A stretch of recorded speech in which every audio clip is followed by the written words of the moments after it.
Produced by Judy Boss. The Rime of the Ancient Mariner, in 7 parts, by Samuel Taylor Coleridge. Part the first. It is an ancient mariner, and he stoppeth one of 3, by thy long grey beard and glittering eye. Now wherefore stopp'st thou me? The bridegroom's doors are opened wide, and I am next of kin. The guests are met, the feast is set. Mayst hear the merry din. He holds him with his skinny hand. There was a ship. Quoth he, hold off, unhand me, greybeard loon. Eftsoons his hand dropped he. He holds him with his glittering eye. The wedding guest stood still, and listens like a 3 years' child. The mariner hath his will. The wedding guest sat on a stone. He cannot choose but hear, and thus spake on that ancient man, the bright-eyed mariner. The ship was cheered, the harbour cleared. Merrily did we drop below the kirk, below the hill, below the lighthouse top. The sun came up upon the left, out of the sea came he, and he shone bright, and on the right went down into the sea, higher and higher every day, till over the mast at noon. The wedding guest here beat his breast, for he heard the loud bassoon. The bride hath paced into the hall, red as a rose is she. Nodding their heads, before her goes the merry minstrelsy. The wedding guest he beat his breast, yet he cannot choose but hear, and thus spake on that ancient man, the bright-eyed mariner. And now the storm blast came, and he was tyrannous and strong. He struck with his o'ertaking wings, and chased south along, with sloping masts and dipping prow, as who pursued with yell and blow still treads the shadow of his foe and forward bends his head. The ship drove fast, loud roared the blast, and southward we fled. And now there came both mist and snow, and it grew wondrous cold, and ice, mast high, came floating by, as green as emerald, and through the drifts the snowy cliffs did send a dismal sheen. Nor shapes of men nor beasts we ken, the ice was all between. The ice was here, the ice was there, the ice was all around. It cracked and growled, and roared and howled, like noises in a swound. At length did cross an albatross. Thorough the fog it came, as if it had been a Christian soul. We hailed it in God's name. It ate the food it ne'er had eat, and round it flew. The ice did split with a thunder fit. The helmsman steered us through, and a good south wind sprung up behind. The albatross did follow, and every day, for food or play, came to the mariner's hollow. In mist or cloud, on mast or shroud, it perched for vespers 9, whiles all the night, through fog smoke white, glimmered the white moon's shine. God save thee, ancient mariner, from the fiends that plague thee thus. Why look'st thou so? With my crossbow I shot the albatross. Part the second. The sun now rose upon the right. Out of the sea came he, still hid in mist, and on the left went down into the sea. And the good south wind still blew behind, but no sweet bird did follow. Nor any day for food or play came to the mariner's hollow. And I had done an hellish thing, and it would work him woe. For all averred, I had killed the bird that made the breeze to blow. Ah, wretch, said they, the bird to slay that made the breeze to blow. Nor dim nor red, like God's own head, the glorious sun uprist. Then, all averred, I had killed the bird that brought the fog and mist. 'Twas right, said they, such birds to slay, that bring the fog and mist. The fair breeze blew, the white foam flew, the furrow followed free. We were the first that ever burst into that silent sea. Down dropped the breeze, the sails dropped down. 'Twas sad as sad could be, and we did speak only to break the silence of the sea. All in a hot and copper sky, the bloody sun, at noon, right up above the mast did stand, no bigger than the moon. Day after day, Day after day we stuck, nor breath nor motion, as idle as a painted ship upon a painted ocean. Water, water, everywhere, and all the boards did shrink. Water, water, everywhere, nor any drop to drink. The very deep did rot. O Christ, that ever this should be! Yea, slimy things did crawl with legs upon the slimy sea. About, about. In reel and rout the death fires danced at night. The water, like a witch's oils, burned green, and blue and white, and some in dreams assured were of the spirit that plagued us so. 9 fathom deep he had followed us from the land of mist and snow, and every tongue, through utter drought, was withered at the root. We could not speak, no more than if we had been choked with soot. Ah, well a day! What evil looks had I from old and young! Instead of the cross, the albatross about my neck was hung. Part the third. There passed a weary time. Each throat was parched, and glazed each eye.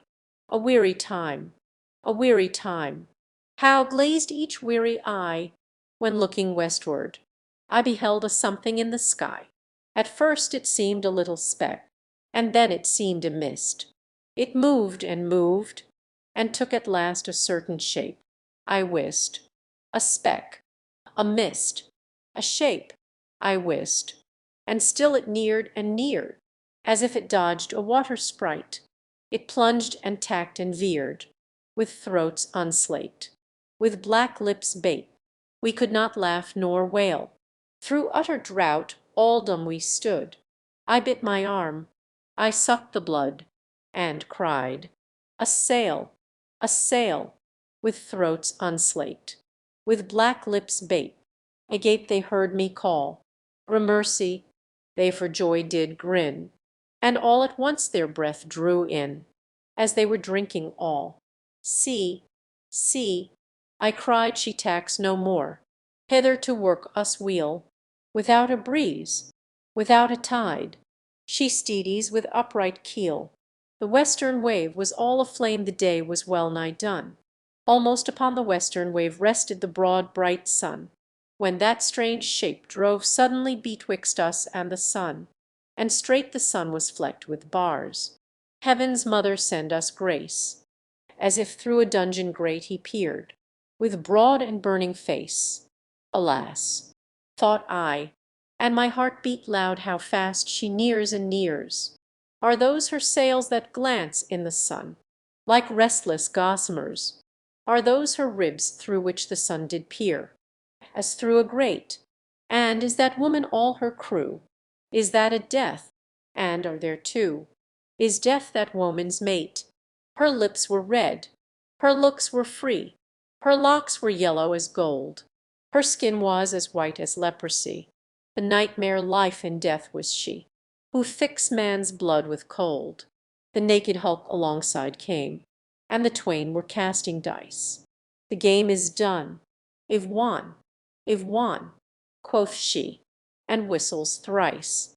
The sun's rim dips, the stars rush out. At one stride comes the dark, with far-heard whisper. O'er the sea, off shot the spectre bark. We listened and looked sideways up, fear at my heart, as at a cup my life blood seemed to sip. The stars were dim, and thick the night. The steersman's face by his lamp gleamed white. From the sails the dew did drip, till clomb above the eastern bar the horned moon, with one bright star within the nether tip. One after one, by the star-dogged moon too quick for groan or sigh, each turned his face with a ghastly pang, and cursed me with his eye. 4 times 50 living men, and I heard nor sigh nor groan with heavy thump.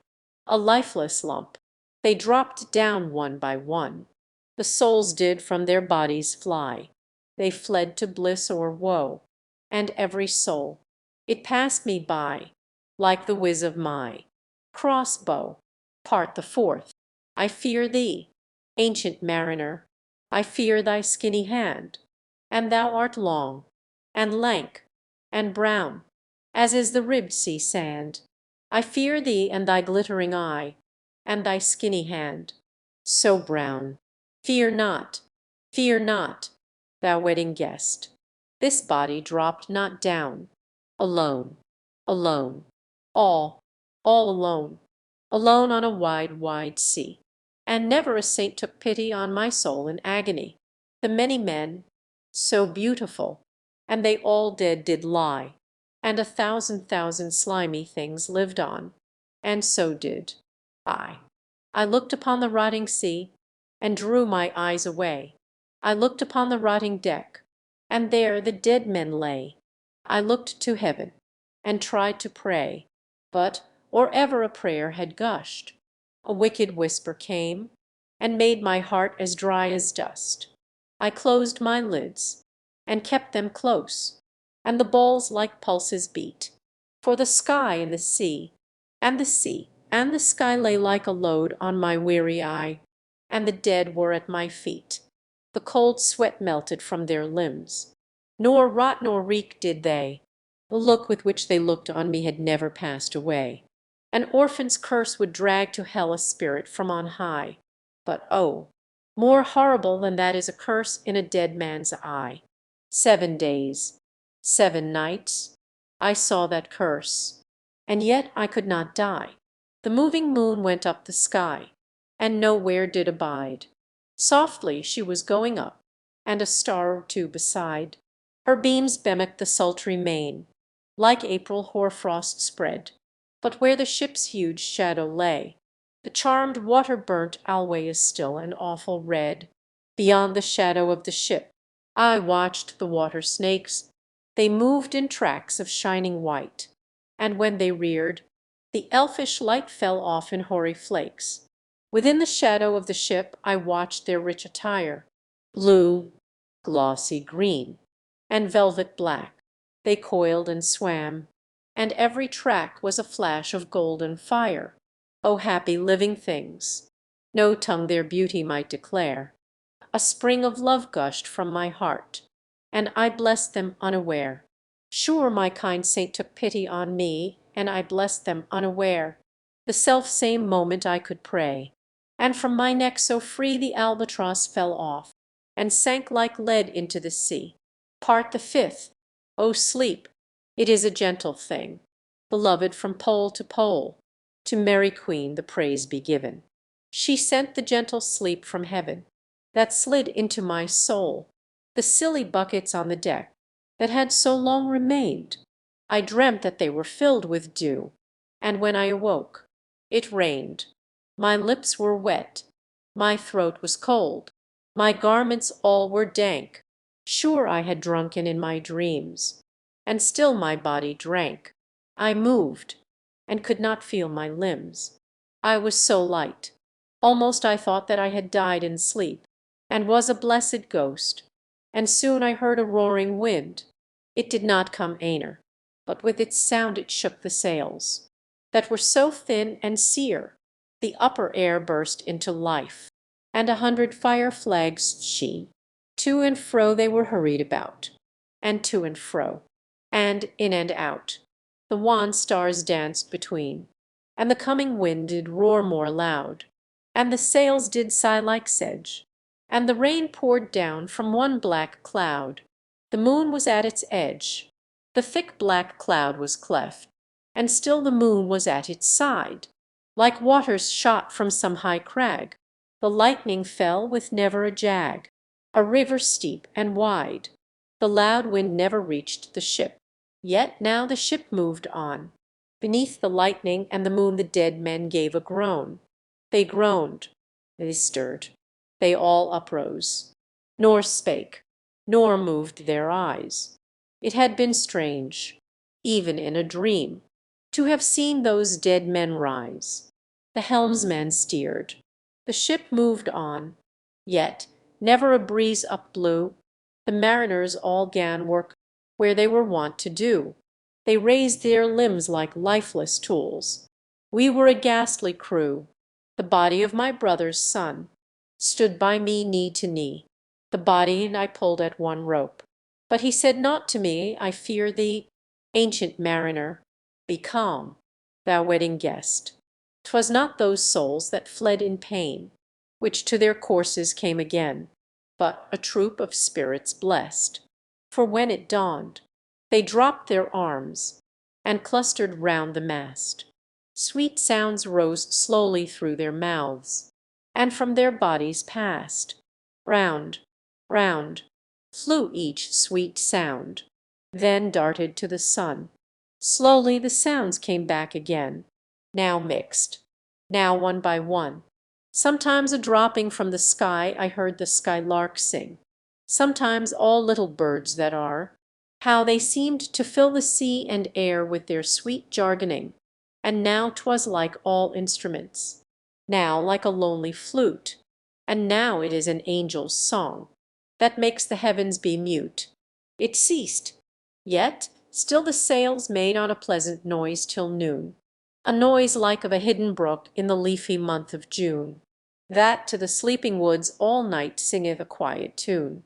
Till noon we quietly sailed on, yet never a breeze did breathe. Slowly and smoothly went the ship, moved onward from beneath, under the keel 9 fathom deep. From the land of mist and snow the Spirit slid, and it was he that made the ship to go. The sails at noon left off their tune, and the ship stood still also. The sun, right up above the mast, had fixed her to the ocean, but in a minute she 'gan stir, with a short uneasy motion, backwards and forwards half her length with a short uneasy motion. Then, like a pony horse let go, she made a sudden bound. It flung the blood into my head, and I fell down in a swound. How long in that same fit I lay, I have not to declare, but ere my living life returned, I heard and in my soul discerned 2 voices in the air. Is it he? Quoth one. Is this the man by him who died on cross? With his cruel bow he laid full low the harmless albatross, the spirit who bideth by himself in the land of mist and snow. He loved the bird that loved the man who shot him with his bow. The other was a softer voice, as soft as honey-dew. Quoth he, the man hath penance done, and penance more will do. Part the 6th. First voice. But tell me, speak again, thy soft response renewing. What makes that ship drive on so fast? What is the ocean doing? Second voice. Still as a slave before his lord. The ocean hath no blast. His great bright eye most silently up to the moon is cast, if he may know which way to go, for she guides him smooth o'er grim sea. Brother. See, how graciously she looked down on him. First voice. But why drives on that ship so fast, without or wave or wind? Second voice. The air is cut away before, and closes from behind. Ply, brother, ply, more high, or we shall be belated. For slow and slow that ship will go. When the mariner's trance is abated, I woke, and we were sailing on as in a gentle weather. 'Twas night, calm night. The moon was high. The dead men stood together. All stood together on the deck. For a charnel dungeon fitter, all fixed on me their stony eyes, that in the moon did glitter. The pang, the curse, with which they died, had never passed away. I could not draw my eyes from theirs, nor turn them up to pray. And now this spell was snapped. Once more I viewed the ocean green, and looked far forth, yet little saw of what had else been seen. Like one that on a lonesome road doth walk in fear and dread, and having once turned round walks on, and turns no more his head, because he knows a frightful fiend doth close behind him tread. But soon there breathed a wind on me, nor sound nor motion made. Its path was not upon the sea, in ripple or in shade. It raised my hair, it fanned my cheek like a meadow gale of spring. It mingled strangely with my fears, yet it felt like a welcoming. Swiftly, swiftly flew the ship, yet she sailed softly too. Sweetly, Sweetly blew the breeze. On me alone it blew. Oh, dream of joy! Is this indeed the lighthouse top I see? Is this the hill? Is this the kirk? Is this mine own country? We drifted o'er the harbour bar, and I with sobs did pray, "Oh, let me be awake, my God, or let me sleep alway." The harbour bay was clear as glass, so smoothly it was strewn, and on the bay the moonlight lay, and the shadow of the moon. The rock shone bright, the kirk no less, that stands above the rock. The moonlight steeped in silentness the steady weathercock, and the bay was white with silent light, till rising from the same, full many shapes, that shadows were, in crimson colours came. A little distance from the prow those crimson shadows were. I turned my eyes upon the deck. Oh, Christ! What saw I there? Each corse lay flat, lifeless and flat, and, by the Holy Rood, a man all light, a seraph man, on every corse there stood this seraph band. Each waved his hand. It was a heavenly sight. They stood as signals to the land. Each one a lovely light, this seraph band. Each waved his hand. No voice did they impart, no voice, but oh, the silence sank like music on my heart. But soon I heard the dash of oars. I heard the pilot's cheer. My head was turned perforce away, and I saw a boat appear. The pilot and the pilot's boy, I heard them coming fast. Dear Lord in heaven, it was a joy the dead men could not blast. I saw a third. I heard his voice. It is the hermit good. He singeth loud his godly hymns that he makes in the wood. Hell shrieve my soul. Hell wash away the albatross blood. Part the seventh. This hermit good lives in that wood which slopes down to the sea. How loudly his sweet voice he rears! He loves to talk with mariners that come from a far country. He kneels at morn and noon and eve. He hath a cushion plump. It is the moss that wholly hides the rotted old oak stump. The skiff boat neared. I heard them talk. Why, this is strange, I trow. Where are those lights so many and fair? That signal made but now.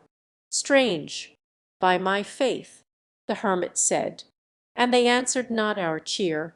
The planks looked warped, and see those sails, how thin they are and sere.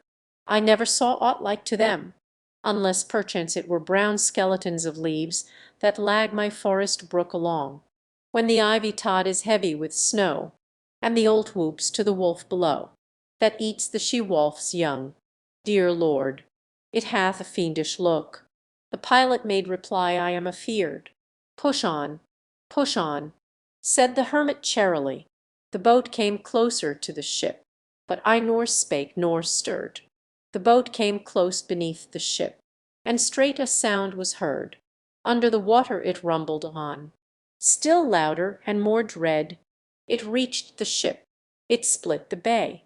The ship went down like lead, stunned by that loud and dreadful sound, which sky and ocean smote. Like one that hath been 7 days drowned, my body lay afloat, but swift as dreams.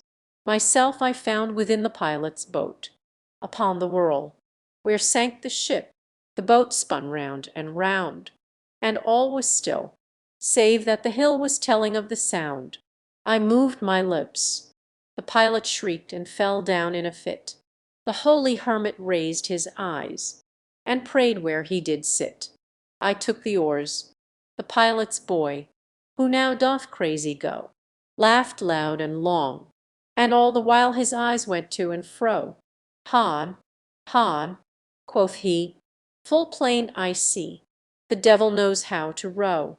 And now, all in my own country, I stood on the firm land." The hermit stepped forth from the boat, and scarcely he could stand. "O shrieve me, holy man!"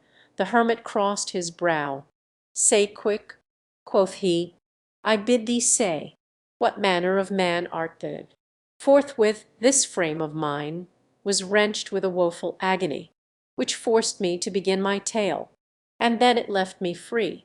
Since then, at an uncertain hour, that agony returns, and till my ghastly tale is told, this heart within me burns. I pass, like night, from land to land. I have strange power of speech. That moment that his face I see, I know the man that must hear me, to him my tale I teach. What loud uproar bursts from that door! The wedding guests are there, but in the garden bower the bride and bridemaids singing are. And hark the little vesper bell, which biddeth me to prayer. O wedding guest! This soul hath been alone on a wide, wide sea. So lonely 'twas, that God himself scarce seemed there to be. O sweeter than the marriage feast! 'Tis sweeter far to me to walk together to the kirk with a goodly company, to walk together to the kirk, and all together pray, while each to his great Father bends, old men, and babes, and loving friends, and youths and maidens gay. Farewell, farewell! But this I tell to thee, thou wedding guest: He prayeth well, who loveth well both man and bird and beast. He prayeth best, who loveth best all things both great and small. For the dear God who loved thus he made, and loveth all. The mariner, whose eye is bright, whose beard with age is hoar, is gone, and now the wedding guest turned from the bridegroom's door. He went like one that hath been stunned, and is of sense forlorn, a sadder and a wiser man